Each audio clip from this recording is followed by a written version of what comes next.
Terima kasih. Assalamualaikum warahmatullahi wabarakatuh. Kami dari RT 7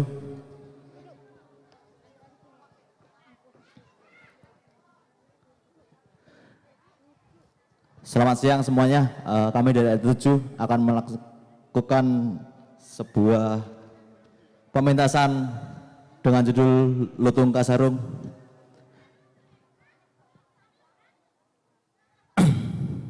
Salam budaya, lestari budayaku. Legenda Lutung Kasarung. Alkisah cerita rakyat kerajaan Pasir Batang di daerah Jawa Barat. Tinggallah seorang raja yang arif dan bijaksana yang bernama Prabu Tapa Agung. Raja Tapa Agung yang sudah tua ingin menyerahkan tahtanya kepada putri bungsunya yang bernama Putri Purbasari. Hal ini membuat putri sulungnya yang bernama Purbarangrang merasa iri dan dengki. Sejatinya pergantian tahta diserahkan kepada putri sulung. Namun raja memilih putri bungsunya karena memiliki pribadi yang baik dan bijaksana dibandingkan dengan putri sulungnya. Merasa iri, Purbarangrang mengajak tunangannya yang bernama Raden Indrajaya untuk merencanakan sesuatu yang jahat demi merebut kembali tahta dari Purbasari. Mereka pun menemui dukun sakti yang bernama Nyi Ronde untuk meminta ramuan-ramuan jahat. Campurkanlah ramuan ini ke dalam minuman Purbasari, maka ia akan mendapatkan penyakit yang aneh dan menjijikan. Terima kasih Nyi Ronde, dan terimalah awas ini sebagai rasa terima kasihku kepadamu. Mereka pun mencampurkan minuman-minuman dengan ramuan tersebut, dan kembalilah mereka ke kerajaan. Purbarangrang menemui Purbasari dan memberikan minuman tersebut. Tanpa curiga, Purbasari meminumnya. Tiba-tiba di seluruh tubuh dan wajah Purbasari muncul tata-tata hitam yang sangat berbau dan menjijikkan. Purbarangrang segera berlari menemui ayahandanya untuk menyampaikan tentang apa yang terjadi pada Purbasari. Lihatlah ayahanda, inilah akibat melanggar tradisi yang sudah ada. Tahta itu seharusnya untuk aku, bukan untuk Purbasari. Hingga para leluhur akan menjadi murka, dan jangan-jangan sebentar lagi kerajaan ini akan terkena kutukan. Mati! Terhasut oleh perkataan Purbarangrang, Raja Tapa Agung segera memerintahkan sang patih yaitu Wak Pantara untuk mengasingkan Purbasari ke dalam hutan agar terhindar dari kutukan.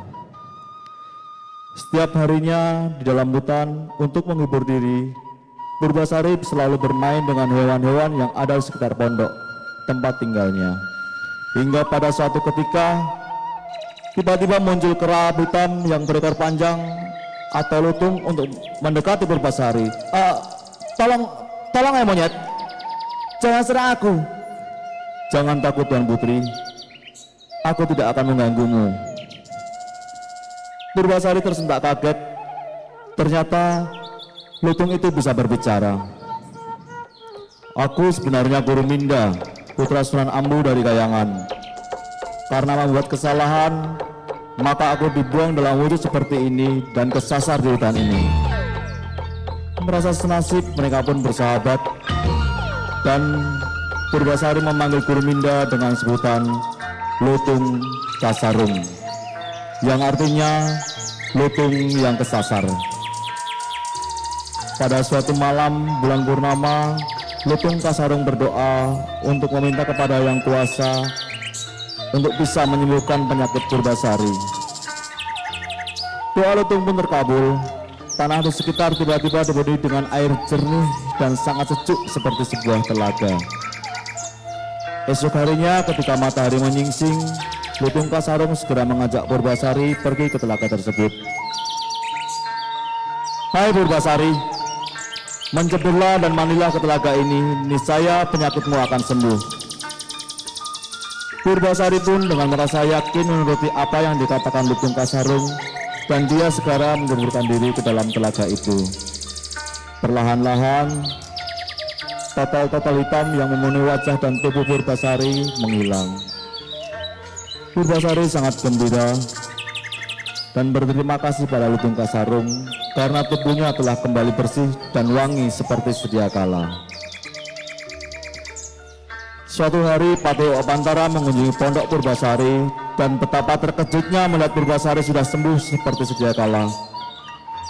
Kemudian sang Patih mengajak Tuan Putri kembali ke istana, namun Purbasari menolak karena sudah merasa nyaman hidup di hutan dengan teman-temannya. Dengan bujuk sang Patih, akhirnya Purbasari kembali ke istana dengan syarat Lutung Kasarung harus ikut bersamanya. Akhirnya kembalilah mereka ke istana. Setiba di istana, betapa terkejutnya Purbararang melihat adiknya telah sembuh dari penyakit anak itu. Tunggu dulu Purbasari. Mungkin kau sudah sembuh adikku, tetapi tidak semudah itu kau bisa kembali ke istana ini. Aku mempunyai dua syarat untuk mengujimu Purbasari, untuk menentukan siapa yang lebih baik di antara kita. Yang pertama, kita uji rambut siapa yang lebih panjang. Purbasari nampak was-was karena rambut sang kakak selalu lebih panjang dari rambutnya. Lutung Kasarung menyadari rasa was-was Purbasari, segera berdoa. Seketika itu rambut Purbasari nampak tumbuh memanjang melebihi Purbararang, hingga Purbasari dinyatakan sebagai pemenangnya. Kau boleh saja memenangkan lomba ini, tetapi untuk lomba berikutnya aku yang pasti akan menang. Siapa yang menang akan menjadi ratu, dan siapa yang kalah harus keluar dan pergi dari istana ini. Lomba yang kedua adalah adu ketampanan pasangan kita. Purbararang yang telah memiliki tunangan Raden Indrajaya yang terkenal ganteng dan gagah nampak percaya diri akan memenangkan lomba ini.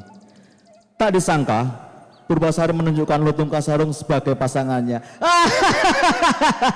Pasangannya Lutung. Pasangannya Lutung. Merasa diremehkan, Lutung Kasarung pun segera berdoa untuk dikembalikan ke wujud aslinya sebagai manusia.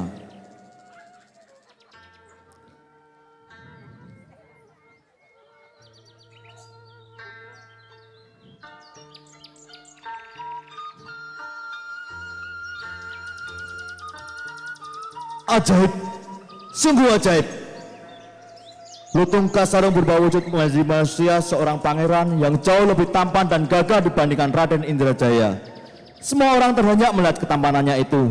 Akhirnya, oh tidak, ini akhirnya aku harus keluar dari istana ini. Tidak usah kak, tetap tinggallah di sini bersamaku. Aku tidak akan dendam kepadamu. Terima kasih adikku, dan maafkan aku karena selama ini aku terlalu iri dan jahat kepadamu. Akhirnya Putri Purbasari kembali dinobatkan menjadi Ratu Kerajaan Pasir Batang, dan Purbararang menyadari serta bisa menerima penobatan adiknya.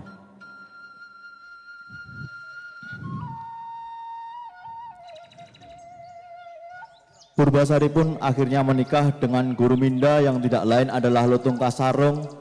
Dan mereka hidup sejahtera, adil, makmur, sentosa, dan merdeka.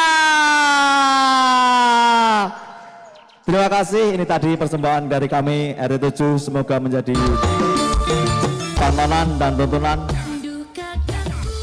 Pesan moral dari cerita ini adalah perasaan iri dan dengki dapat mengubah sikap manusia menjadi jahat. Setiap perbuatan buruk janganlah selalu dilawan dengan perbuatan buruk juga, karena akan selalu menimbulkan dendam dan diwariskan pada anak cucu kita. Kepada Dewan Juri, hormat gerak. Terima kasih, selamat siang. Salam budaya, lestari budayaku.